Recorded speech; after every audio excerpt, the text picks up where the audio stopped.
ലോക്സഭാ തെരഞ്ഞെടുപ്പിന്റെ അവസാനഘട്ട വിധിയെഴുത്ത് നാളെയാണ്. 57 മണ്ഡലങ്ങളാണ് 7ാം ഘട്ടത്തിൽ വിധിയെഴുതുന്നത്. BJPയും ഇന്ത്യ മുന്നണിയും ഒരുപോലെ പ്രതീക്ഷ വയ്ക്കുന്ന മണ്ഡലങ്ങൾ നിർണായകമാണ്. നാളെ വൈകിട്ട് പുറത്തുവരുന്ന എക്സിറ്റ് പോൾ ഫലങ്ങളിൽ കണ്ണും നട്ടിരിക്കുകയാണ് രാഷ്ട്രീയ ഇന്ത്യ. ജൂൺ 4 ചൊവ്വാഴ്ചയാണ് വോട്ടെണ്ണൽ. ഏപ്രിൽ 19 തുടങ്ങിയ വിധിയെഴുത്തിന്റെ അവസാന ഘട്ടമാണ് നാളെ.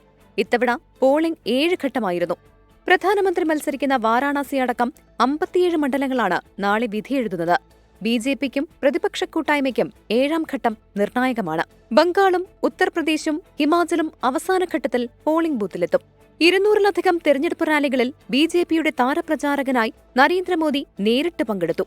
രാഹുലും പ്രിയങ്കയും കോൺഗ്രസിന്റെ തേരുതെളിച്ചു. ജാമ്യത്തിലിറങ്ങിയ അരവിന്ദ് കെജ്രിവാളും BJPയെ വെല്ലുവിളിച്ചു. നാളെ വോട്ടെടുപ്പ് പൂർത്തിയാകുന്നതോടെ എക്സിറ്റ് പോളുകൾ പുറത്തുവരും. വിവിധ ഏജൻസികളുടെയും മാധ്യമങ്ങളുടെയും പ്രവചനങ്ങളിൽ കണ്ണും നട്ടിരിക്കുകയാണ് രാജ്യം. ഇന്ത്യ മുന്നണിയുടെ യോഗം നാളെ ഡൽഹിയിൽ ചേരുന്നുണ്ട്. മമതാ ബാനർജി യോഗത്തിനെത്തില്ല. നാളത്തെ വോട്ടിംഗ് പൂർത്തിയാകുന്നതോടെ നരേന്ദ്രമോദി സർക്കാർ ഓർമ്മയായി മാറുമെന്നാണ് കോൺഗ്രസിന്റെ അവകാശവാദം.